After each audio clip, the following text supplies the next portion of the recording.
जय श्री राधे गोविंद। श्री हरिदास। हमारे प्रियाजू हम सब पर अपनी कृपा दृष्टि सदैव बनाए रखे। आज हम इस वीडियो में बात करेंगे कार्तिक माह की, जो साल का सबसे पवित्र और पावन महीना है। हमारे पुराणों में भी इस माह का बहुत महत्व बताया गया है। यह माह बहुत पवित्र और पावन और बहुत पुण्य फलदायी है। इस माह में किए जाने वाले जप, तप, पूजा, स्नान, दान का पुण्य हमें कई गुना होकर मिलता है। तो सबसे पहले तो हम जान लेते हैं कि हमारे पुराणों में कार्तिक माह की कितनी विशेषता बताई गई है। हमारे शास्त्रों के अनुसार कार्तिक माह में किए गए दान पुण्य का फल व्यक्ति को इस जन्म में तो मिलता ही है, लेकिन इसका फल व्यक्ति को अगले जन्म में भी अवश्य प्राप्त होता है। स्कंद पुराण में कार्तिक मास का वर्णन करते हुए लिखा है कि कार्तिक समो मासो न कृतेन समयुगम न वेद दृश्यम शास्त्रम न तीर्थ गंगा समम। इस श्लोक का अर्थ है कि कार्तिक मास से श्रेष्ठ कोई अन्य मास नहीं, सतयुग के समान कोई अन्य युग नहीं, वेद के समान कोई अन्य शास्त्र नहीं और गंगा जी के समान कोई और तीर्थ नहीं है। और दूसरे श्लोक में वर्णन आता है कि मासानाम कार्तिकः श्रेष्ठो देवानाम मधुसूदन तीर्थ नारायणाख्यम ही तृतीयम दुर्लभ कलो। इस श्लोक में कार्तिक मास को भगवान विष्णु के तीर्थ स्थलों जितना ही श्रेष्ठ बताया गया है। इसमें कहा गया है कि भगवान विष्णु और विष्णु तीर्थ के समान ही कार्तिक मास भी श्रेष्ठ और दुर्लभ है। स्कंद पुराण में वर्णित है कि कार्तिक मास में स्नान करने वाले को स्वास्थ्य की प्राप्ति होती है और रोगों का नाश होता है और सद्बुद्धि की प्राप्ति होती है। इस दौरान देवी लक्ष्मी की साधना करने से सर्वोत्तम फल की प्राप्ति होती है। हमारे हिंदू पंचांग या हिंदू कैलेंडर के अनुसार कार्तिक माह साल का 8वां महीना होता है। यह माह सबसे पवित्र माना जाता है। विष्णु पुराण के अनुसार कार्तिक माह में ही भगवान विष्णु अपने योग निद्रा से जागते हैं और यही कारण है कि इस माह को भगवान विष्णु का सबसे प्रिय माह माना जाता है। इस साल 2024 में कार्तिक स्नान या कार्तिक के जो भी नियम, व्रत या दान पुण्य करना चाहते हैं वो शुरू होगा 17 अक्टूबर से। तो 17 अक्टूबर को सुबह जल्दी ब्रह्म मुहूर्त में उठकर स्नान आदि से निवृत्त होकर जो भी आप महीने भर दान पुण्य, पूजा पाठ या व्रत करना चाहते हैं उसका संकल्प लें और फिर पूरे महीने उस संकल्प को आप पूरा करें। कार्तिक माह बहुत पवित्र और पावन और पुण्य फलदायी है, इसलिए अपने यथाशक्ति जो भी संभव हो आप नियम जरूर लें, चाहे छोटा ही सही। कार्तिक मास को दामोदर मास भी कहा जाता है क्योंकि इसी महीने में भगवान श्री कृष्ण ने अपनी मधुर लीला दामोदर लीला की थी। कार्तिक मास में भगवान विष्णु धरती पर जल में वास करते हैं, इसलिए इस महीने में ब्रह्म मुहूर्त में स्नान करने का विशेष महत्व बताया गया है। और इसीलिए इस दिन किसी भी पवित्र नदी में, खास करके गंगा में स्नान करने से मनुष्य के न केवल सारे पाप धुल जाते हैं बल्कि वह मोक्ष भी पा लेता है। कार्तिक माह में स्नान का इतना महत्व है कि देवता भी इस महीने में स्नान का लाभ लेने धरती पर आते हैं। इस दिन बहुत से लोग तीर्थ स्थल में पवित्र नदियों में जाकर स्नान करते हैं, जैसे पुष्कर, कुरुक्षेत्र, ब्रज घाट, वाराणसी, हरिद्वार या प्रयागराज। इन पवित्र नदियों में स्नान करना बहुत ही पुण्यदायी बताया गया है। जो लोग किसी वजह से इन पवित्र नदियों में जाकर स्नान नहीं कर सकते वो कुएं के जल से करते हैं या तालाब के जल से। और अगर यह भी संभव नहीं है तो अपने घर में ही नहाने के पानी में इन पवित्र नदियों का आवाहन करें और स्नान करें।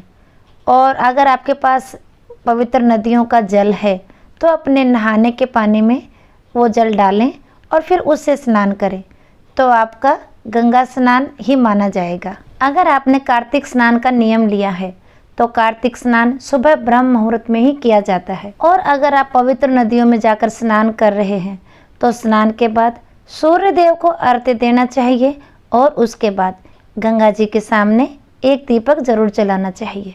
इस मास में भजन, पूजन, दान पुण्य और स्नान के साथ साथ दीपदान का भी बहुत महत्व बताया गया है। कार्तिक महीने में दीपदान करना बहुत ही पुण्य फलदायी माना गया है। कार्तिक माह में ही दीपदान का इतना महत्व क्यों है, चलिए जान लेते हैं। आकाश मंडल का सबसे बड़ा ग्रह माना जाने वाला सूर्य अपने नीच की राशि तुला में गमन करता है।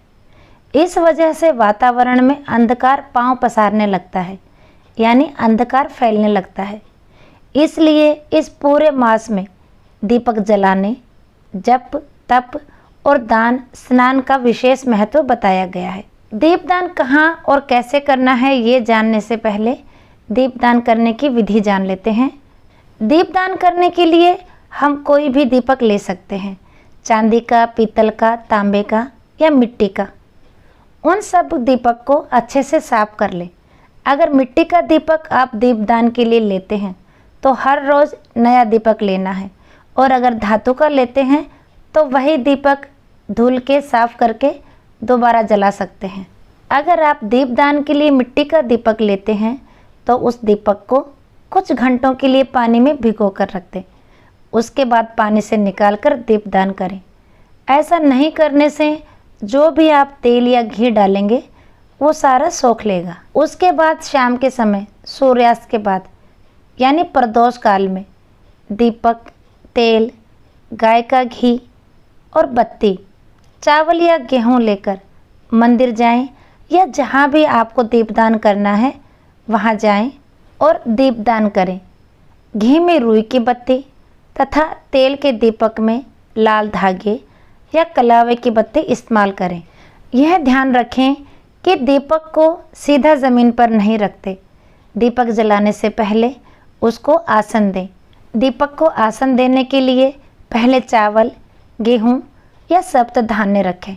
उसके बाद उसके ऊपर दीपक रखें और दीपदान करें। हमेशा ध्यान रखना कि दीपदान करते समय दीपक को कभी भी भूलकर सीधा ज़मीन पर या पृथ्वी पर नहीं रखते, क्योंकि सब कुछ सहने वाली पृथ्वी को अकारण किया गया पदाघात और दीपक का ताप सहन नहीं होता।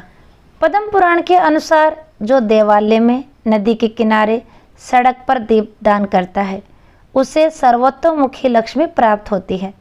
कार्तिक में हर रोज़ 2 दीपक जरूर जलाएं। एक श्री हरि नारायण के सामने, दूसरा शिवलिंग के सामने। पद्म पुराण के अनुसार ही मंदिरों में और नदियों के किनारे दीपदान करने से लक्ष्मी जी प्रसन्न होती हैं। दुर्गम स्थान अथवा भूमि पर दीपदान करने से व्यक्ति नरक जाने से बच जाता है। अग्नि पुराण में बताया गया है कि जो मनुष्य देव मंदिर अथवा ब्राह्मण के घर में दीपदान करता है वह सब कुछ प्राप्त कर लेता है। ब्रह्म मुहूर्त के समय तारों की छाव में दीपदान करने से उत्तम फल की प्राप्ति होती है। कार्तिक मास में गंगा और अन्य तीर्थ स्थलों पर किया गया दीपदान अक्षय फल प्रदान करता है। कार्तिक मास में दीपदान का बहुत महत्व बताया गया है, तो दीपदान अवश्य करें। संपूर्ण कार्तिक के महीने में व्रत करने का नियम भी बताया गया है, इसलिए कुछ लोग कार्तिक मास में व्रत करते हैं, संपूर्ण मास में एक समय भोजन का संकल्प करते हैं और इसके साथ साथ नियमित रूप से दान भी किया जाता है। दान में आप कुछ भी ले सकते हैं, वस्त्र, धन, अन्न या अपने सामर्थ्य के अनुसार जो भी संभव हो। कार्तिक मास में तुलसी जी पूजा का भी विशेष महत्व बताया गया है, क्योंकि तुलसी महारानी भगवान श्री हरि को अति प्रिय है और कार्तिक मास के शुक्ल पक्ष एकादशी को भगवान शालिग्राम और तुलसी महारानी जी का विवाह भी किया जाता है। कार्तिक माह में तुलसी जी की पूजा अर्चना और दीपदान करने से यमदूतों का भय समाप्त हो जाता है। जो भक्त सच्ची श्रद्धा से तुलसी पूजन करते हैं उनकी सारी मनोकामनाएं पूरी होती हैं। कार्तिक माह में तुलसी जी की पूजा का बहुत महत्व बताया गया है, इसलिए सुबह शाम घी का दीपक जलाना चाहिए और तुलसी महारानी की पूजा अर्चना और जल चढ़ाने के बाद 3 परिक्रमा करनी चाहिए। कार्तिक मास में पुराणों का या ग्रंथों का पाठ करने की भी परंपरा है। जैसे इस महीने में विष्णु पुराण, शिव पुराण, श्रीमद् भागवत, रामायण, ब्रह्मवैवर्त पुराण, स्कंद पुराण, जो भी आपकी इच्छा हो कोई भी पुराण पढ़ सकते हैं।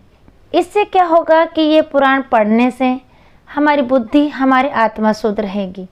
दूसरा, इन कथाओं को पढ़ने से हम अपने भगवान की लीलाओं, उनके कथाओं के समीप रहेंगे, उनसे जुड़े रहेंगे और पूरे दिन हमारी सोच भागवतिक और बुद्धि शुद्ध रहेगी और हम किसी का बुरा करने, बुरा कार्य या किसी का अहित करने से बचेंगे। इस पूरे कार्तिक मास में तुलसी पूजा, दीपदान, दान, स्नान, विष्णु पूजा, इन सब के नियम तो हमने जान लिए, लेकिन अब हम जान लेते हैं कि कार्तिक मास में हमें क्या नहीं करना चाहिए और क्या क्या वर्जित है। कार्तिक मास में अपनी इंद्रियों को नियंत्रण कर हमें ब्रह्मचर्य का पालन करना चाहिए, भूमि शयन करना चाहिए। वैसे तो लहसुन, प्याज, मांस, मदिरा और तामसिक भोजन कभी नहीं करना चाहिए, लेकिन अगर वैसे नहीं कर सकते हैं तो कम से कम कार्तिक के महीने में गृष्ट भोजन, तामसिक भोजन, लहसुन, प्याज, मांस, मदिरा, द्विज, अनाज, दाल आदि का त्याग कर देना चाहिए। इन सब चीज़ों का सेवन नहीं करना चाहिए। कार्तिक के पूरे महीने अपने शरीर पर तेल नहीं लगाना चाहिए। महीने में एक ही बार तेल लगाया जाता है, वो है नरक चतुर्दशी के दिन। कार्तिक मास में बाकी किसी भी दिन तेल लगाना वर्जित है। कार्तिक के पूरे महीने द्विदलन अर्थात उड़द, मूंग, मसूर, चना, मटर, राई आदि नहीं खाना चाहिए। कार्तिक के पूरे महीने व्रत करने वाले को यह ध्यान रखना चाहिए कि वह पूरा दिन तपस्वियों की तरह व्यवहार करे, अर्थात वह कम बोले, किसी की भी निंदा ना करे, किसी से विवाद ना करे, अपने मन पर संयम रखे। तो इस वीडियो में मैंने वो सब जानकारी आपको बताई जो मैंने पढ़ी या सज्जनों या सद्गुरुओं से सुनी, और अगर इसमें कहीं कुछ रह गया हो तो कमेंट करके आप मुझे बता सकते हैं। तो आज का वीडियो यहीं तक, फिर मिलेंगे अगले वीडियो में। तब तक के लिए सभी को प्रेम भरी राधे राधे और कार्तिक मास की ढेरों शुभकामनाएं।